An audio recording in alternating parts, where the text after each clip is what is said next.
Hello everyone, welcome to the Boleyn Lounge. As you can see, I've got my regular co-presenter Budgie with me. Thanks for joining us again, Budgie. You're welcome, Jeff. Not a problem. We've got Simon from Wolf Fang Division. Thanks for joining, Simon. Thank you for having me, sir. Much obliged.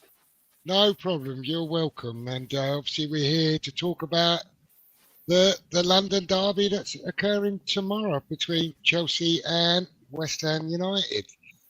And, well, everyone looking forward to the game? I am.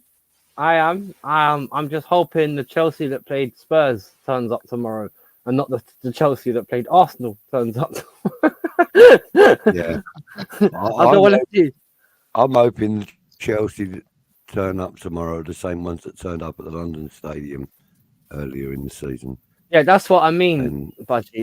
That's what I want to not. Yeah. That's what I know you want to avoid that, but we're trying to encourage it, mate. You know. I think we're at odds. Somehow, some way, I sense we're at odds, Budgie. Yeah. Ever so slightly. Ever so slightly. JPT, big up, brother. How you doing, bro? Yeah, but I'm looking forward to it. Like, it should be a good test.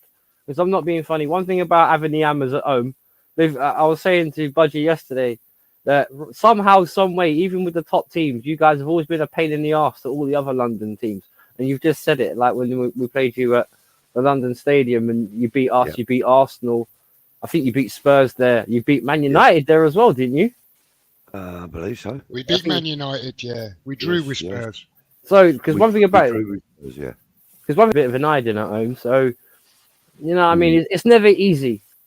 It's never easy. The thing is, though, I mean, it really does at the moment, though. It really does depend on the West Ham that turn out as well. Yeah, we don't know what West Ham's turning up from week to week, do we? No, not at the moment. There's so much at stake in the backroom, backroom stuff. There's so much going and all on. That, the team seems to be the team seems to be a little unsettled and stuff. Okay, we pulled it out of the bag against Liverpool the other day, and that was really good for us. But we were awful against Palace. We were totally outclassed against Palace. Totally outclassed. So, like I said, I'm kind of hoping that we get the right kind of Chelsea for us, where you would be hoping for the Chelsea that turned up against Tottenham, So, this could be a game of real, importance for both teams because we're both challenging for the European slots. Exactly. Against each other as well, because we're fighting for the same spot. Exactly that. And at the moment, you seem to have the advantage, and you've got a home advantage tomorrow as well. So, the ball's in your court, really, to be fair. It's yours to lose. Exactly. You know what I mean? Exactly. And I'm also being at home. And we've got to get points against Chelsea, Luton, and Manchester City for us to be in with a chance. The chances of that are slim. And Newcastle won healthily today as well, which doesn't help our cause. We really what needed. Was the final score on that one, Jeff? 4-1, I believe. Yeah. 4-1, yeah, 4-1. So we sort of need Man United, Chelsea, Newcastle to all drop points and us to get maximum points to have any hope of European football. If I'm being honest, I think that little dream's gone for this season. Yeah, I think you're probably talking for a majority of the West Ham faithful. I think we're all resigned to the fact that we're not going to have European football next year, which may be a blessing in disguise anyway, because we've got a massive rebuild to go on. We're going to be losing more than a handful of players. We're going to have to recruit more than a handful of players, so we've got lots and lots of work to do in the coming season. So maybe European football, or lack of it, may actually be favourable to us. Just come to put a few comments in from the chat. Thanks for everyone for joining us. Hi, Happy.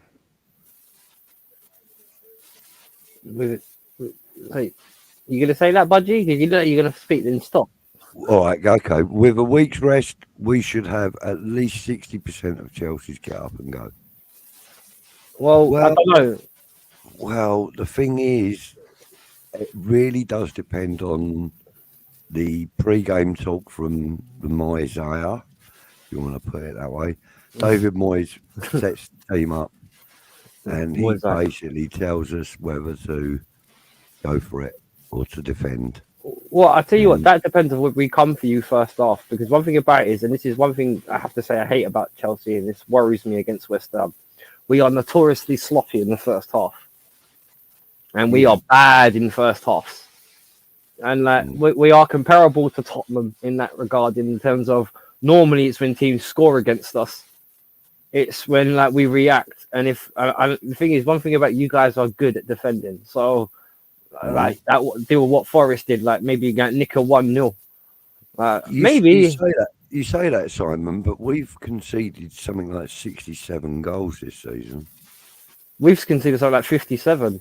Yeah. We're not far behind you. Defensively, we're awful. We've had our worst defensive season since 1970. On the surface, we're kind of like swans.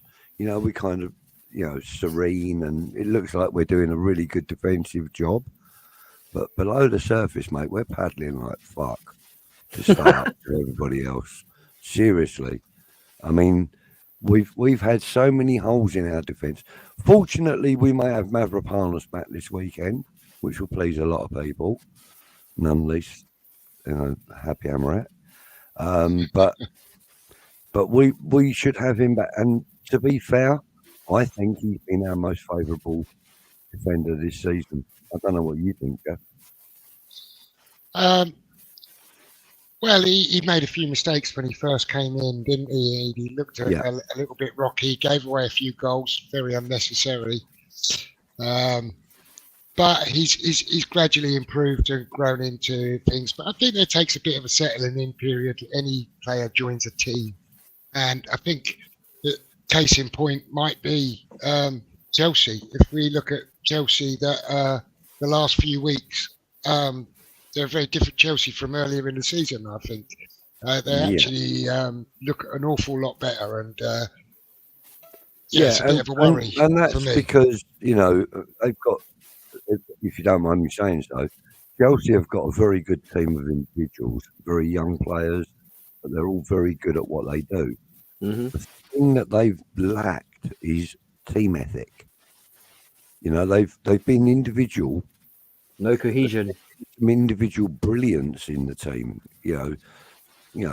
namely Cole Palmer, Chukwuemeka, however you want. Chukwuemeka. Yeah, him. He's been absolutely brilliant at times. Conor Gallagher, he's been fantastic at times. So you've had some individual performances throughout the whole season, but they haven't translated into team performances, which you need for results that you require. Mm-hmm. So now I think you'll find Pochettino has kind of got his ethic in there now, and they're kind of buying into it. The guys that he's putting out there for his starting 11s and stuff are buying into it, and it's beginning to work now. They're beginning to look like a team more than they did at the beginning of the season. Well, the problem we've had, I would agree with that. But the problem we've both had, right? Well, we've had Jeff and Budgie is the fact of, and I said this to Budgie yesterday, because half the players that are there, even the Gustos that people consider good, like the Gustos and stuff. Like even when supposedly everyone's fit, they're not the first choice anyway. Because one thing about us, we've never had anything less than maybe 5 guys injured the whole season. We've had guys like Lavia, because okay, the big joke about Chelsea is they've spent $1 billion on their squads. Blah blah blah blah blah. Right, Lavia in Cuckoo never even started a match. That's 100 mils worth of talent right there. Wesley Fofana, Reece James, Ben Chilwell. Can they skate 20 games between them? Probably not. Wesley Fofana, forget it. He's not even kicked a ball, let alone started a match, because he got injured in pre-season, and that was it. We were told, there you go. He's the one player we bought from Leicester that makes the Harry Maguire deal look shrewd. It's just, there's just no value for money in the guy. And we're still paying the guy, like, as far as I know, 280k a week. It's just, you look at some of the Chelsea, and Reece James is supposed to be our captain. The guy came back for 1 game after being out for 3 months. Played for half an hour. No, Budgie, the worst thing about that was he came onto the pitch, was on the pitch for 30 minutes, got subbed off, and then we got told he needed an operation and he was out for another 5 months. And it was just like, hang on a minute. Between 30 minutes, he didn't need an operation. Now he does.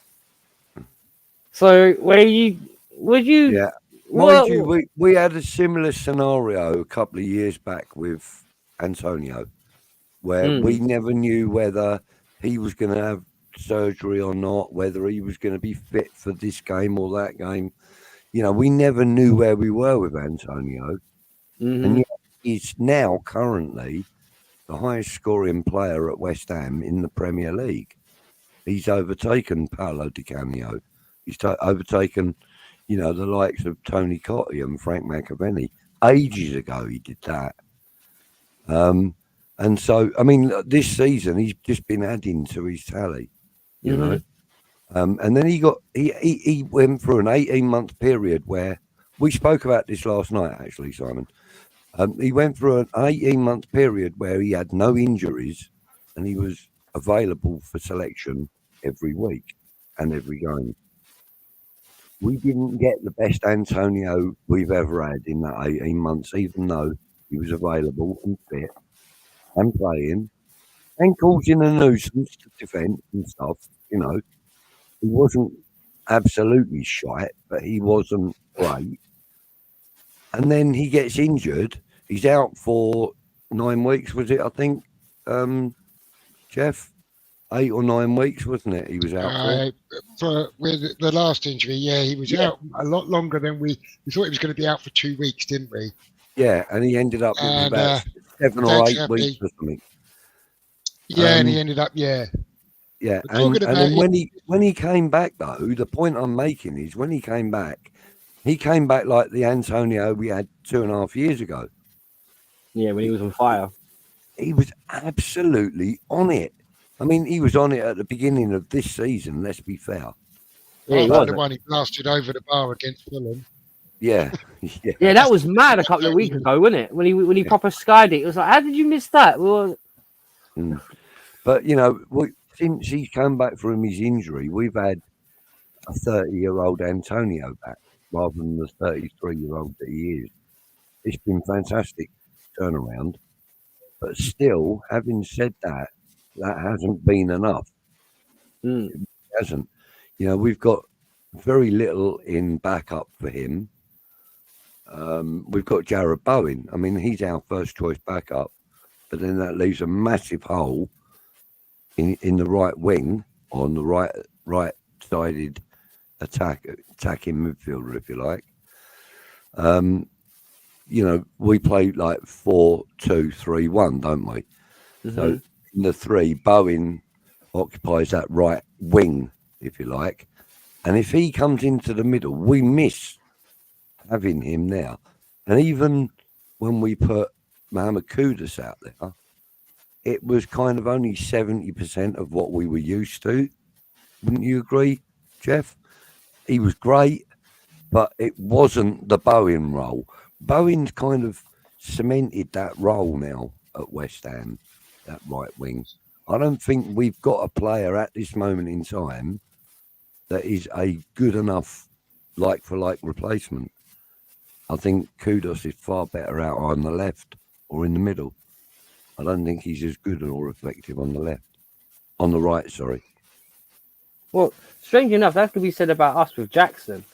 Because one thing about it is a lot of people, he's actually more or less a winger, Jackson. And that's why when we put him up front and he's through 1-on-1, he looks like he's always trying to go around the goalkeeper because that's his game. He's used to the ball at his feet and he's trying to dribble around people. Because I understand what you're saying about with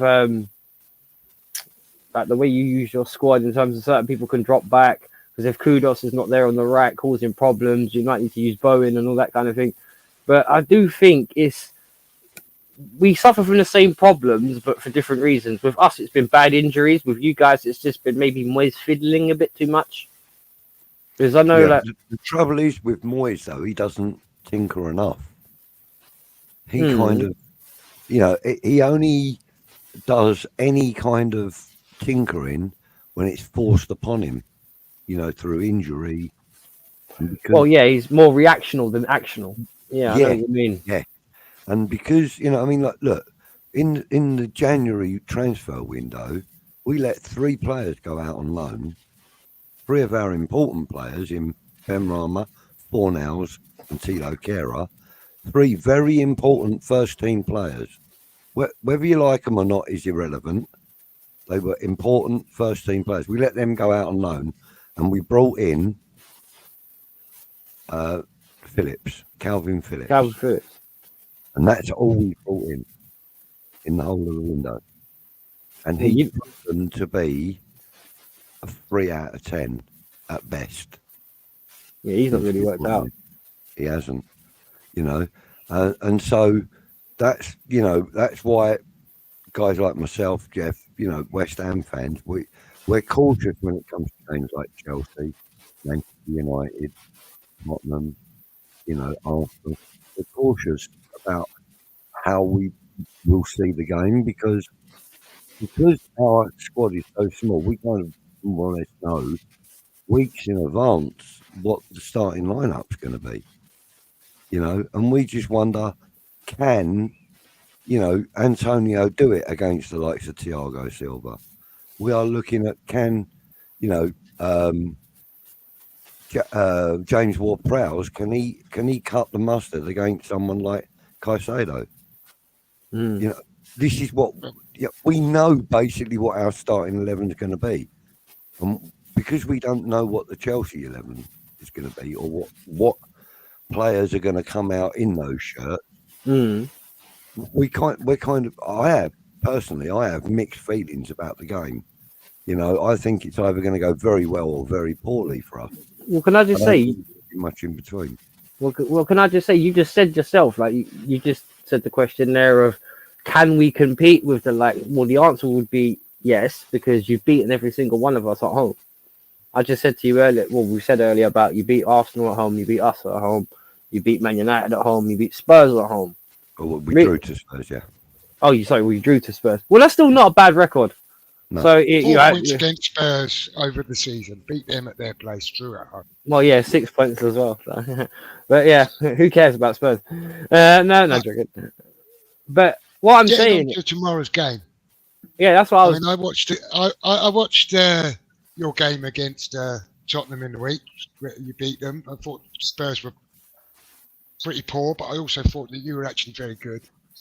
A couple of standout players for me in that game when I was looking forward to our game and thinking about what it might mean for us is Madueke down your right-hand side.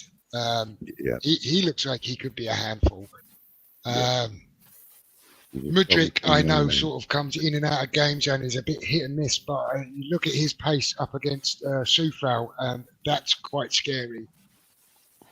And then you've got Jackson, who, again, he seems to waste a lot of chances, but he also gets himself into really, really good positions. And he gets lots of opportunities. So you just don't know if he's going to be clinical on the day. He really could be a bit of a problem for us. Yeah. Then we're moving back through the pitch. You've got likes of Gallagher and Palmer in the middle there. I mean, I thought they were really, really good. And both of them really enjoy playing us. the one good thing I would say from a West Ham perspective is we touched on it before about Bowen and Kudus. You look at Cucurella and perhaps if Gilchrist is playing, although he did have a good game on Thursday, you think, well, we could probably get at them. And Thiago Silva's going to be missing, isn't he? So is he? perhaps Antonio can give the centre-backs a bit of a handful. So there is things to be hopeful for a West Ham perspective and also things to be fearful of as a West Ham perspective. One thing I wouldn't agree with what you said earlier, I don't think there's any way this game finishes 1-0. Yeah, I think there's going to be goals in the game. I agree So with it'll that. be 1-0 now. Or 0-0. Well, I must contradict you there, Jeff. It might be 2-0 because my defence always give away chances. Always give away chances. And I know Budgie's heard me moaning about this several times. It's just the fact of there's always... Chelsea are one of those teams where they always give you a chance. You know what I mean? Yeah. Yeah, they always give you a chance. So you just heard my missus crying in the background because she's just seen the... she's a Wolves fan. She's just seen the City score. So, so she's just... 2 penalties in the game. Yeah, that's exactly what she's just said. 2 fucking penalties. Unquote, sorry. First but one is really harsh, I think, as well. right, but this is why West Ham fans should be hopeful. We have 14 first-team players out. Wesley Fofana, Romeo Lavia, Enzo I have it here, Fernandez. Simon. I'll put it on the screen because I couldn't believe Oh, there it you go. when I looked at your injury list. I was astounded, if I'm honest. There you go. So You might have 14 first team players out, but what about the other 297 first team players you've got? oh, you're not supposed to mention them. Don't ruin my narrative. All right. Yeah, I know, but the thing is, we loan them out, Budgie. That's the problem. That's the problem with this 1 billion spent. Right? You sign 27,000 players, then you keep 30 odd, and then loan out the rest. Because that's the thing. That's the other thing you mentioned about the January transfer window, right? Yeah. We were getting rid of senior players in the January transfer window, and we signed absolutely no one. But we're recalling these youngsters like Casady off a loan and Santos from Forest, who couldn't even get a match. Yeah. It's such a jumble at Chelsea right now. It's actually a headache. And the thing is, like, when I saw this the other day, like the average age of the Chelsea squad is 23.5 years old. It's just like, nah, that's not good. There's no experience. There's no know-how. Our average age is about 49.6.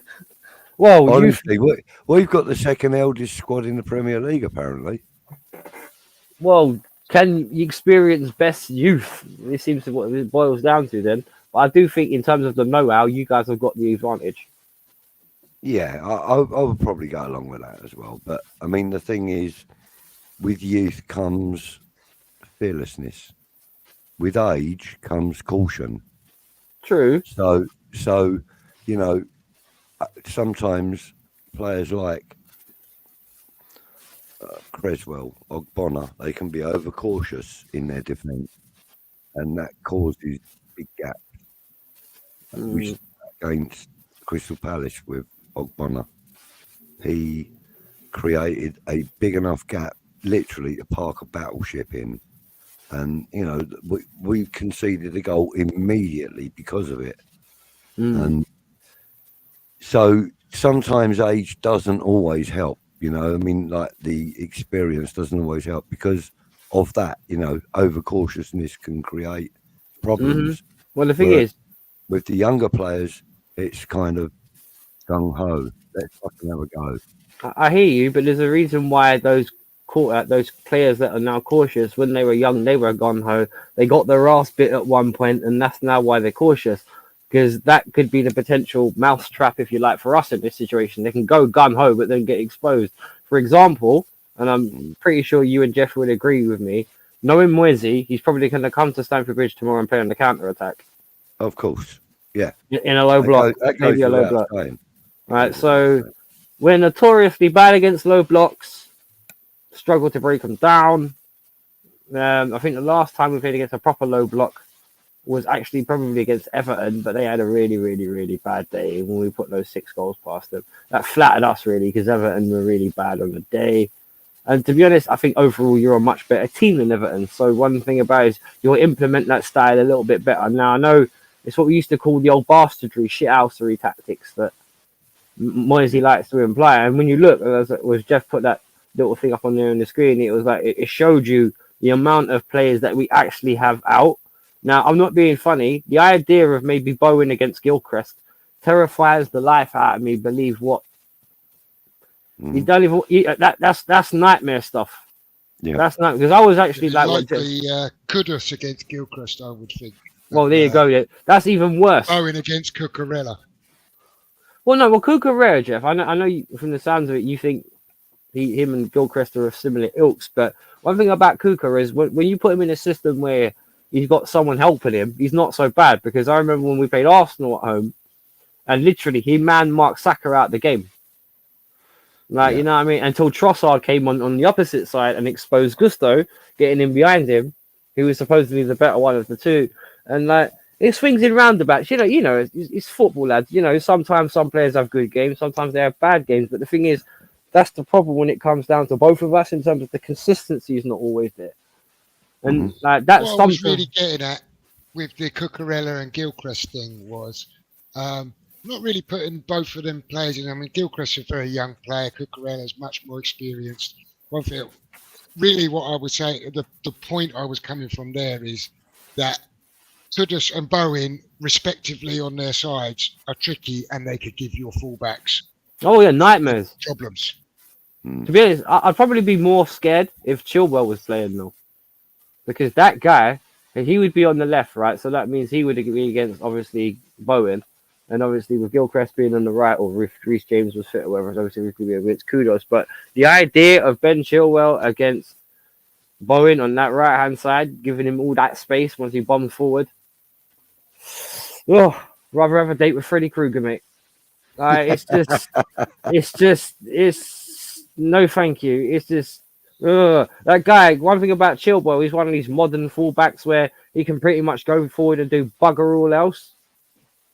Because one thing about it is, I know you may or may not have noticed this. This is why it surprised me that Chelsea ever let Emerson go, because the Emerson that we're seeing in the 2 seasons or 2.5 seasons that we've had him, the Emerson that we're seeing is a very staunch defender that can break forward in a heartbeat. He can, and his delivery is usually pretty damn good. And then when he's in a position that he can have a shot, he'll have a shot. He works intricately with certain players.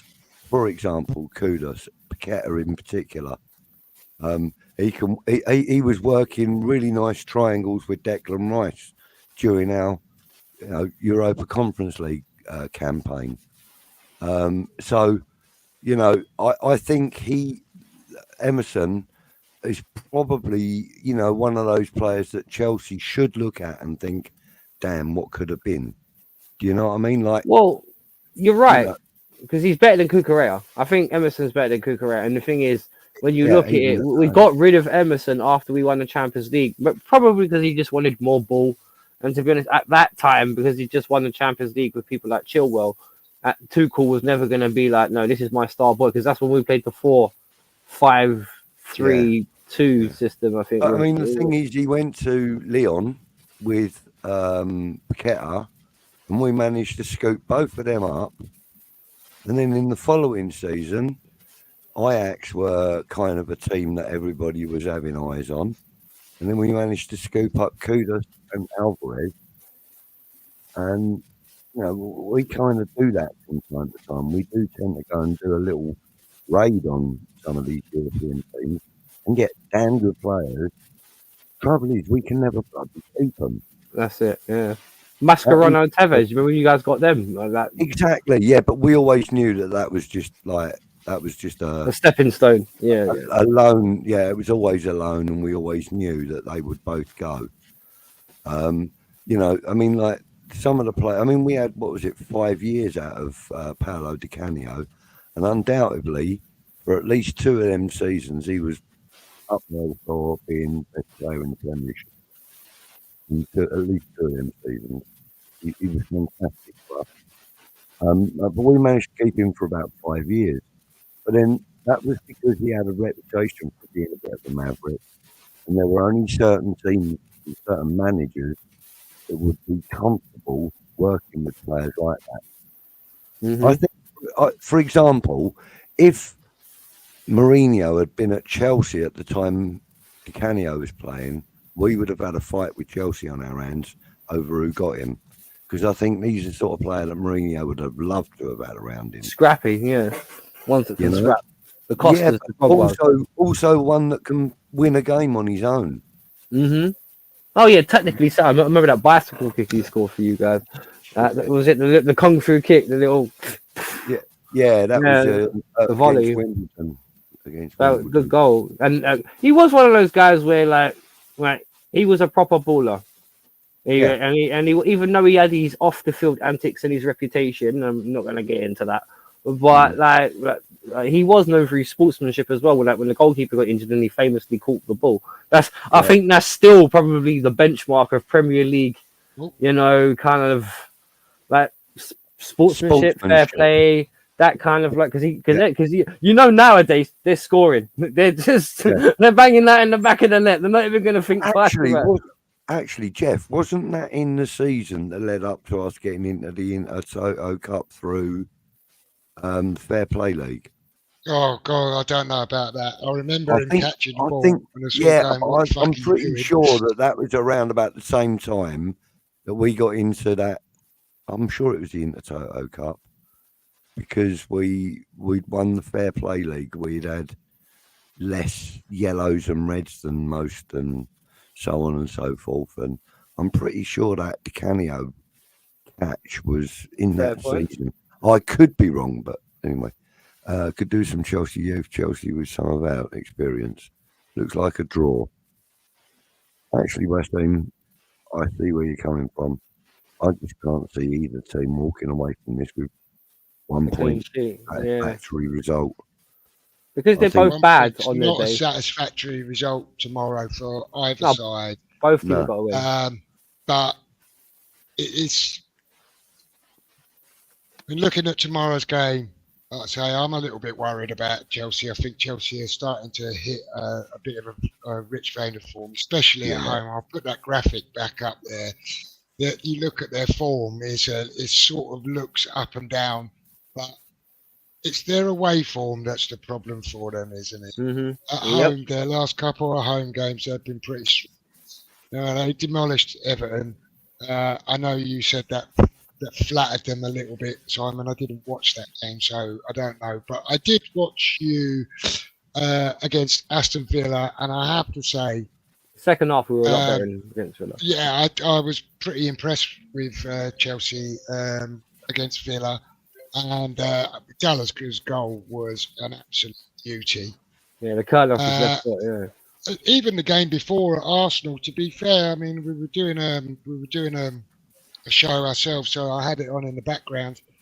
But first half, I was actually relatively impressed with Chelsea. Yeah, we should have been in the lead the first half. Enzo and who missed the other chance? They were literally Jackson missed a couple. Yeah, we could have got in behalf of that half time 2-1, but we didn't. Yeah. It's just it was close. End to end. And you missed chances. But the thing is, that doesn't suit us. When we go end to end, if we don't tuck away our chances, that's when the vulnerabilities come up, because then you can't outscore your opposition. We need sometimes, that's the thing I was saying to Budgie as well, Jeff. You need to control the games a bit better. And sometimes Chelsea don't do that, and that's what worries me against you. You guys like that kind of end-to-end game. You guys are great at that. Us, not so much. Tottenham as well. I was pretty impressed with you against Tottenham. I'd say I thought Tottenham were a bit poor on the night, but I thought Chelsea were actually very good. And Chalobah's header was an absolute cracker of a goal. I thought that was a super header by him. So, yeah, I don't know really what to expect from tomorrow's game, because I think it does matter what West Ham turn up. And if a resolute, go for it West Ham, determined West Ham turn up, then we have a chance. But if stroll about, get taken apart. Chelsea, West Ham turn up at Palace, turn up. I think we're on the back end of a hiding to you guys at the moment. I know it's so hit and miss with both, isn't it? So hit and miss with both. Here's Yeah. a good question from Wazim. He says, what do you think of Poch, Simon? Has he done a good job, or do you guys need another managerial change? Quite interested in your answer to that. Well, there's two things, because the unfortunately, Wasim, the answer to that one isn't actually very simple. There's two problems. One, when you do, Poch is kind of like a yes man to this board. He doesn't do everything 100% their way, but he's been there to brought in to develop a team. Now, I think considering how badly most of our players have been injured this year, like you saw the injury, Jeff brought up the injury. Jeff, do me a favor, actually bring that injury table back up for a second, right? I will do that for you. If you don't mind. Right, now let me ask you this, right? With the only thing I would say about the Chelsea team is in terms of, and I'm not sure if it's Poch to blame on the management, but here we go. You've got Levy Colwell, Reece James, Raheem. I don't know how Raheem Sterling got injured because he hasn't been doing nothing over the last couple of weeks. That confuses me. Enzo Fernandez, it says he's growing, but he's apparently been playing with a sports hernia on his back for the last 2 months. Apparently, that all came out 2 weeks ago. I don't know. The problem I don't understand is, right, how are these players this amount getting injured so many times so regularly? And it's not just under the one thing I hate about Chelsea right now is the structure of the club. There's always an issue in terms of the players. If you guys know what I mean, there's always an injury. Someone's always out for 6 months, and it's been a habit that's happened kind of since about 2 years ago, when we first proper went nosedive in the league. Now, Poch, unfortunately, none of this is his squad, so I do think he's done great. But excuse me, and I have to say this, I'm old school, right? I grew up watching football in the late 80s, early 90s, etc. No one who's considered close to Spurs' heart, legend of Spurs, blah, blah, blah, as a manager should have been appointed a manager of Chelsea. Does that appointment happen under Abramovich? I don't think so. Because one thing I will say is that I'm kind of old school. Tottenham have what they've got. We've got what we have, and I'm pretty sure Jeff and I know Budgie and Jeff will understand what that is. It's just the rivalry. If he's a Spurs legend, I don't want him nowhere near my team. You know what I mean? Yeah, but then Big up Leroy. Glenn Hoddle. I get that, but there's been a history of that throughout, the Premier League. I mean, you look at players like Jermaine Defoe. Mm-hmm. The one team we don't want. Well, there's two teams we don't want players to go to, is Millwall or Tottenham. That's really, really, really where we don't want our players to go. Jermaine Defoe went there. Michael Carrick ended up there. We're talking about a part of the youth system at West Ham that were coming through. They were part of a group of probably 6 or 8 players that were destined for greatness. And we let them all go. Instead of keeping them at West Ham and having that greatness at home, we allowed other teams to benefit from the greatness that we'd seen in these players as young kids. Like the likes of Frank Lampard, Joe Cole, Michael Carrick, Rio Ferdinand, Michael the list goes on. Yeah, Defoe. The list goes on, though. There's been other players, but then there's also been players that we thought that were the next best thing that have gone on to other teams and absolutely done nothing. Like Grady and Garner went on to West Brom, and we were really gutted. In fact, I'll be honest.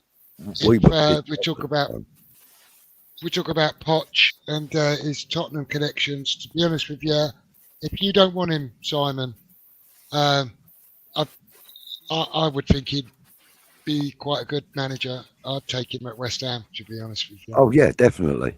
Well, definitely. the only thing I'll say is because and this is just me. Forget the Tottenham. If you were to give you my personal opinion of him, one thing I think about Poch, and I like Poch because I've been watching him since he's managed Espanyol, and I think it was Espanyol in Spain, because he was in Spain first, then he came to England, then he managed Southampton, and what was the other one who he managed before Spurs? There was another team. Southampton he was at before Spurs, wasn't he? Was it? Yeah, he went directly from Southampton to Spurs. He went to PSG, didn't he? Yeah, he went PSG as well. That was the other one. Thank you. But the thing is, when you look at Poch in his element, Poch always does better, even with Spurs being an example, where he can just be left to do his work with not too much expectation, and then he can slowly build that up, like when they got to a Champions League final.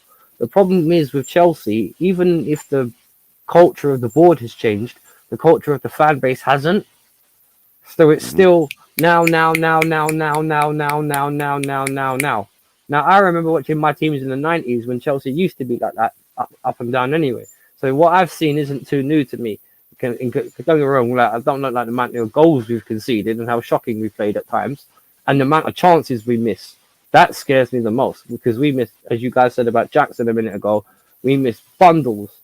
In retrospect, I have to say, if they were to add in the summer 3 or 4 really, like, not 23, not 22, not 21, 19, give me 5 or 6 27, 28-year-olds that really fill out the team with experience and leadership, because that's the one thing this team lacks quickly. You can even argue we're letting Thiago Silva go when we still need him.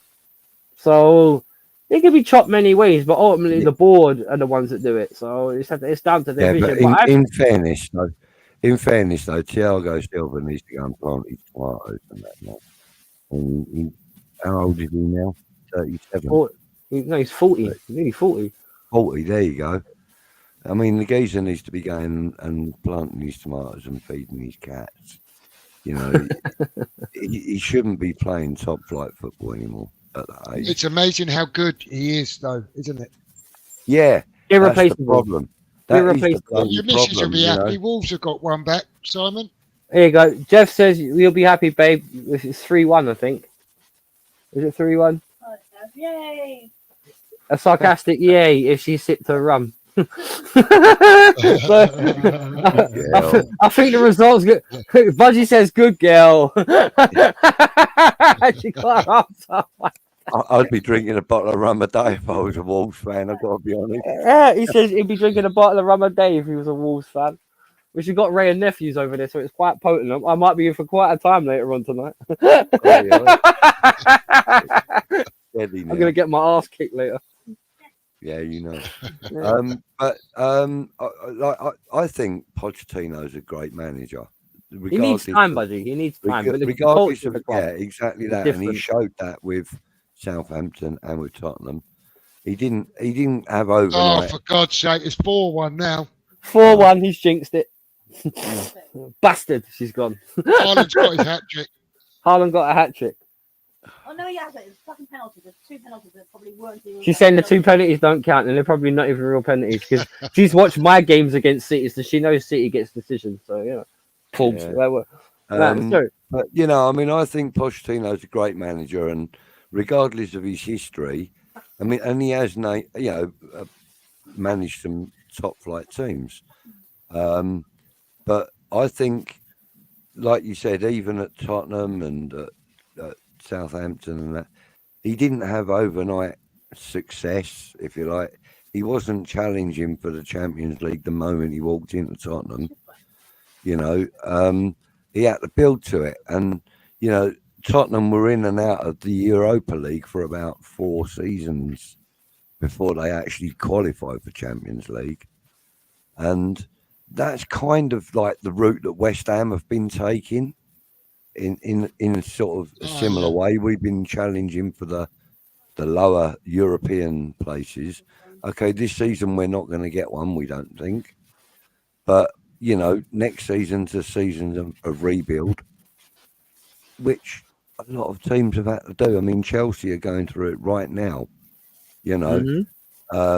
Manchester City have been through it a number of times when they've had a rebuild, but they've always managed to bring in players that are ready replacements for the ones they're letting go.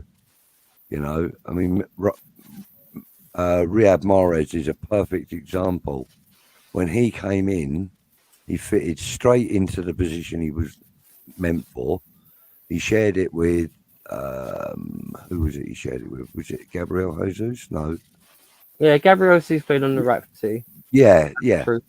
So he sort of shared the position with him. Silver on the left as well. Don't forget. That's right. And then when Gabriel Jesus was being phased out, as it were, you saw a lot more of Riyad Mahrez. Gabriel Jesus went to Arsenal. Mahrez stepped in for a season, and then they sold him. But now they've got Doku? Yeah, but he's a left wing back, isn't he? Doku. No, Doku's a winger. Is he? Mm-hmm. Yeah, but he's a left-sided winger, isn't he? Yes. Are you thinking Yeah. Foden? Alvarez? Yeah, Alvarez, him, yes. Now, he has just basically stepped into Riyad Mahrez's boots and kept them warm. You know what I mean? There's kind of been no No drop off. Yeah. no drop off, exactly, you know. And Manchester City seem to be doing that very well at the moment. Trouble with teams like Chelsea, West Ham, you know, even Arsenal to a point, you know, there's always a bit of a drop off when they lose a certain player. I mean, like with Arsenal at the moment, their midfield has become 10 times better just by buying Declan Rice. Whether he's playing or not is irrelevant. The fact that he's there has boosted everybody else in that centre midfield area, and they're all stepping up because they know that they've got big boots to fill if they want to try and replace him, you know. And like at the moment, I think Arsenal's best central pairing in the midfield is Declan Rice and Thomas Partey. I absolutely thought Thomas Partey was a donkey last season and every previous season. I thought Partey was a donkey, but you put him in the middle with Declan Rice, he's a completely different player and plays to the strengths of himself and Declan Rice. They're good partners. They are. But the thing is, like you just said with the City comparison, and this is where Chelsea used to have it, but we don't. Mm-hmm. Right? And the thing is, with R1, it was more Lampard than anyone else because he was the guy that used to bang 20 goals a season for us. He did it for 10 seasons straight. That's more than Didier Drogba. So one thing about it is like with Haaland, he's that guy that when City need goals, he'll bang in a hat trick. When like you guys, like you said about the Canio, when back in the day when you guys needed a goal, he'd step up. Haaland, similar for City.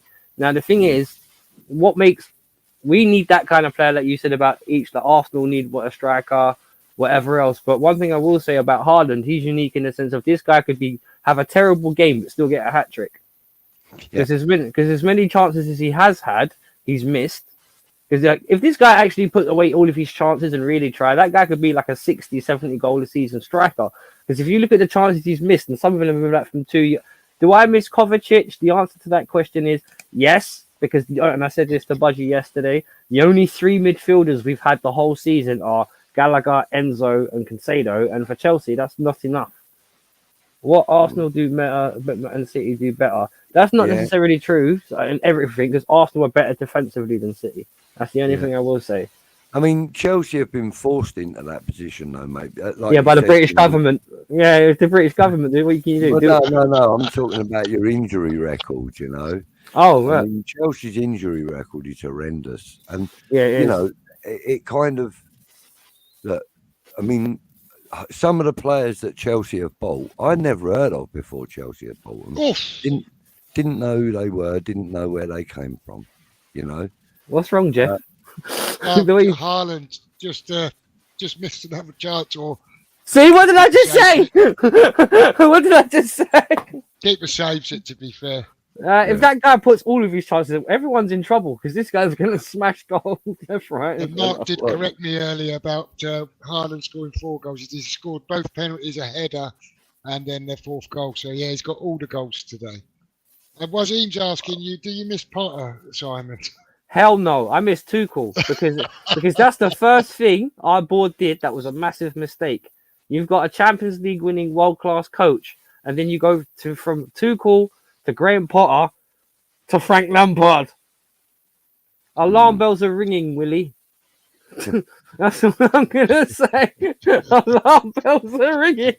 You've downgraded to, and this is the thing, yeah. This is how you know my board doesn't know what the hell they're doing. They hired Lampard post Everton.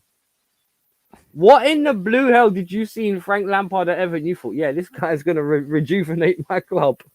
Yeah, I but think they in just fairness, I think they were saw looking at his Chelsea record at legends, Chelsea. didn't they? They just saw Yeah. someone who's They associated looked Yeah, at with his yeah. record at Chelsea. come in, That's the hold the player. reins, temporary appointment. Yeah. I mean, yeah. it was a disaster, right? Yeah, it Yeah. was. But that doesn't always work as a disaster, though. I mean, look at when No, it Billy was, Bonds- Budgie. It was an Look- as a Yeah, disaster. It worked perfect. It was for Chelsea at that point, but I'm going to say, look at when West Ham took Billy Bonds on as a interim manager. He went something like 11 games unbeaten, or 21 games, I think it was unbeaten. When he first. Oh no, came but in that case, get Gus Hoodie. you know, He was familiar to the club, Gus Hiddink, yeah, but and he's filled in that's twice also a before. manager. That's also a manager I would love to have at West Ham, but Because Gus Hiddink, he's done that job for us twice. Why not just ask Gus to do it for another quarter of the season? And the thing is, notoriously, we always play better after him anyway. Because we got FA Cup for him last time. We got the notorious "it's a effing disgrace" from Drogba when Gus Hiddink was there. You know what I mean? Bring back Gus back. Like, of all people, why Lampard? He should have never. Okay, I know Arsenal fans took a risk in Arteta, and like Xavi at Barcelona, but Chelsea was always known as a winning team for the last 20 years, and that was then the Gus Abramovich. Hiddink probably wouldn't have gone back to Chelsea. You know, no, I've been there twice. That's it. That'll do me. But no, but you know what I'm saying though. But there's other people available. Because Ancelotti. Why not Ancelotti? Well, he was at Everton when Yeah. we were doing all this crap with Lampard. So you kind of sit there and Exactly. you're like, and he was an ex-manager as well. That's another guy I wouldn't mind seeing come And back the through the door. successful manager with Chelsea. He was a brilliant. No, the sad thing about Carlo Ancelotti in his second season, the reason why it all fell apart with him is because he fell out with the board when his dad died. In his second season at Chelsea, he went on compassionate leave for I think 6 or 7 weeks. And when by the time he came back, Ray Wilkins, a Chelsea legend, by the way, who we didn't mention yesterday on my channel, by the way, but Ray Wilco, he was Carlo Ancelotti's assistant. He helped translate, obviously, because he was still learning English through his first season. He helped translate all the ideas because obviously he played in Italy, and he was really close with it. So when he went off, obviously to deal with his father dying, he came back to find everything had changed. All the backroom staff that he had was gone. His closest confidant, if you like, ambassador, if you like, between him and the club was gone without his knowledge. And it was just kind of like they sabotaged him, man. I feel so sorry for Carlo Ancelotti in his seconds. They genuinely sabotaged him. It was horrible. He is genuinely one of the best managers. He's the best manager on the planet, Budgie. Forget what people say about Pep Guardiola. If you want to see the balance between the two of them, who's the best manager, just look at Carlo Ancelotti's dominance of the European Cup. And that includes Pep in that as well, by the way, because Carlo's beat him more times than Pep's beat him. Trust me, he's 5 leagues as well. He's won in Germany, France, England, Spain, Italy. It says it all. Like the guys, he's one of a kind, dude. He's just one of a. I know Pep. People say Pep because he's always in a big league or whatever, or a bigger team like the Man Cities and all that kind of thing. But one thing I like about it, he's done his dirt as well. Like, how did that guy end up going Everton? I don't know. Napoli as well. He's had his rise, he's had his fall, but he's risen again, and he's just stayed there. He's a guy that also likes a challenge as well as winning. Mm-hmm. Players manager as well. His players love him. His players absolutely adore Ancelotti. And so do the fans of the clubs that he manages. They all love him too. You know. Couldn't agree more. Yeah. Couldn't agree more. Well, Come on, guys, Jeff, what you got for us, nearly mate? an hour. We better bring this back to tomorrow's game, hadn't we? And no, it's been a good chat. No, I appreciate it. Thank you both for having me today, man. Perhaps putting in some predictions of what we think might actually happen. So, what are your feelings on that, Budgie? I'll let you go first. Thanks, mate. I was trying to avoid this bit at all costs. Okay, so if I looked at it at the beginning of the season, I would have definitely have given us, more chance of winning. looking at it as the way the season's gone on, where our performance levels have dropped and Chelsea's have risen, it would look like it would be a Chelsea win. But earlier on, I said I would expect it to be around sort of 2-2 until the dying minutes of the game, and then one of the two teams will nick a winner. So I'm going to go with my heart, not my head, and I'm going to say West Ham 3-2, but a last dying minute goal for winning it. Yeah. Okay. You're just saying that because you reckon someone will make a mistake. Yeah, I know what you mean. What's your feeling, Simon? Well, like you guys, it just depends on what version of my team turns up tomorrow. Right, well, yeah, okay. As a fan, I have to say we need to win. Like you guys need to win. A draw's not good enough, especially because obviously it's a London derby as well. We need to make sure we beat you guys so we can maintain our European hopes. I would say hopefully if we can carry on. It all depends if we get Alfie at right back, to be honest, because I'm not being funny. If Gusto plays tomorrow, I think you guys are live, to be honest. Because I think what we'll do, we'll press you high up the pitch, and hopefully when you try and play out, we can catch you in transition and counter you. I know for a fact Moisey's going to make you guys sit deep and try and counter us. So it's going to be very important that if Madueke starts on the right, Mudryk starts on the left, maybe Palmer in the middle with Connor and Caicedo behind them. Yeah. I like that team we played against Spurs, and I wouldn't the same team to play again. I hope Chelsea have a bad game and we can give them something to worry about. Antonio and Kudos and Bojan 3-1. Palmer penalty. Well, all right. But yeah, long story short, hopefully we'll scrape it 2-1. 2-1. That's my prediction. Okay. Well, myself, I'm a little bit fearful. I think your home form's been very good, and I'm a little bit fearful of the Chelsea you've become at Stamford Bridge over the last few weeks. I don't like to say it, but I'm worried that we might get beat 3-1. I definitely think there's goals in the game. I don't like predicting my team to lose, so I'm going to sit on the fence and say it's going to be 2-2. A Desmond. Yeah, I think there'll be goals in the game. A Desmond 2-2. I think we're both capable of leaking goals, making mistakes. Yeah, that's exactly what I said. It's hard, isn't it? Because you don't know what version of the team you're going to get. That's the problem. Predictions. Yeah. I'd rather work out the Da Vinci Code. To be fair, I think any one of our three predictions are easily feasible. You know. So we'll see what happens. Said, if the right Chelsea turn up, if the right West Ham turn up, yeah, either could be in a lot of trouble, or both are in trouble, or none at all. That's his Might game. be a 0-0.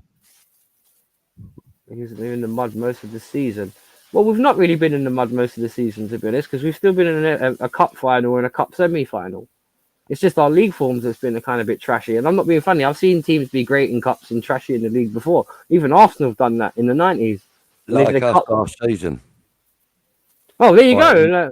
Fighting relegation, but we won a European trophy. Cup. And the thing is, when you guys won that, it's like always forgiven. Like, but also you got to remember, we won that unbeaten. That's true. There you go. And the thing is, even though we were only a couple of places above them, even though they were in 14th, unless you were Man City, you literally had a better season than most. You had a better season last season than Arsenal did in second because of that European trophy. That's it's just the game. Look, I got the game on in the background. Yeah. Did you hear the story? Changing the subject slightly. Did you hear the story that Jens Lehmann has patented the name the Invincibles? Patented it, as in put copyright on it. How the hell did he manage? How did he manage that? I have no idea. But when you're talking about football, Arsenal, or that season, and you refer to the Invincibles, that phrase is now owned by Jens Lehmann. Mm. There you go. I heard it on Talksite.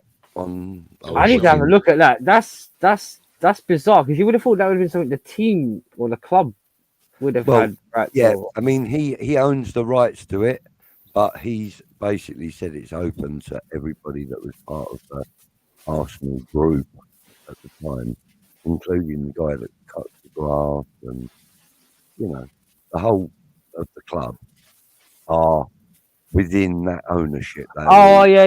DJ Crane just said he's more than one of them. He's the one that made the move to actually buy the rights to that phrase or that name. But he bought it on behalf of that entire club of that period. I hear you, but just to answer Barry's last comment, I hear you what you were saying about the Champions League thing, but that applies to Abramovich's Chelsea. Remember, the one reason why we spent $1 billion last year or this year, whatever you want to call it, is because literally we have to rebuild the club from the ground up. Because one thing I will say is, and we're still in trouble for it now, whatever Abramovich did for us in that a period when we were like in and out of the Champions League, blah, blah, blah, there's dodginess to the hilt for it because we're still paying for it now. Jeepers creepers, we even had to handle ourselves in, we had, what was it, 2 accounts? We got caught for financial fair play at the beginning and we actually had to hand ourselves in for it because our new owners had gone through the books and realized this, and this was off. So it's complicated. It's going to be a couple of seasons before everything at Chelsea settles down to boot. It really is because it's not a mess behind the scenes. But the nice thing is that your current owners can actually afford to pay any penalties that are, financial penalties that are put your way. They can actually afford to do it, and it doesn't affect the running of the club as such. True, but they also make massive footballing decision mistakes. Like you mentioned, Tuchel to Potter to Lampard. So, they pros and cons. Oh, by the way, as businessmen, our new owners, because they took FFP and just went like that, and with the 8-year contract thing, it was kind of like a spit in the face to FFP, and that's why they abolished it because you're not allowed to hand out 8-year contracts now, apparently, or 6. I think I can't remember, but I know you're not. Too late for the players that are on them, though. Yeah. Yeah. Because they found the loophole in the system and then they eliminated the loophole. But obviously, you can't nullify all these contracts because then you've got to cough out billions of pounds in loyalty bonuses and whatever. So yeah. Oh, you've done it this time, but you can't do it again. Right. Okay. Yeah, because we didn't have a law stipulating it, we can't punish her. And now we're going to enforce a new law that states if you do it again, you're FUBAR. It's only because they caught him out. It's because they caught him out. Yeah. But then, Chelsea were very clever in that respect. As you said, the ownership was very clever. We've got a fella that sells fucking dildos for a living as our owner. And well, it's true, though. It is true. And the geezer can't make a good business decision to save his life. Yeah. He ain't no Harry Longsdale, is he, from Lock, Stock? Harry. No, he's not. He's like Harry Potter. I get you. Nowhere near as magical. Oh, I see. I get you, Wolfie, but your fans still chat like the champions, and we done it many a times. If you sold Gallagher and James, you wouldn't be anywhere near the old Chelsea. Well, I'm not even being funny. I could even argue that James and Gallagher aren't anywhere near the old Chelsea. Well, James never plays. How about that? And people sit there and say that Gallagher's not good enough anyway. Isn't it? Well, the thing is, this is what I don't get, Barry, and this is the thing, right? We used to pride, like you guys were saying about Defoe and them earlier, we used to pride ourselves on our youth products too. Because if you look at our last Champions League win, it had Reece James, Chalobah, Tomori, Mount. It was about 7 or 8 homegrown players in that team. Tammy Abraham from Chelsea.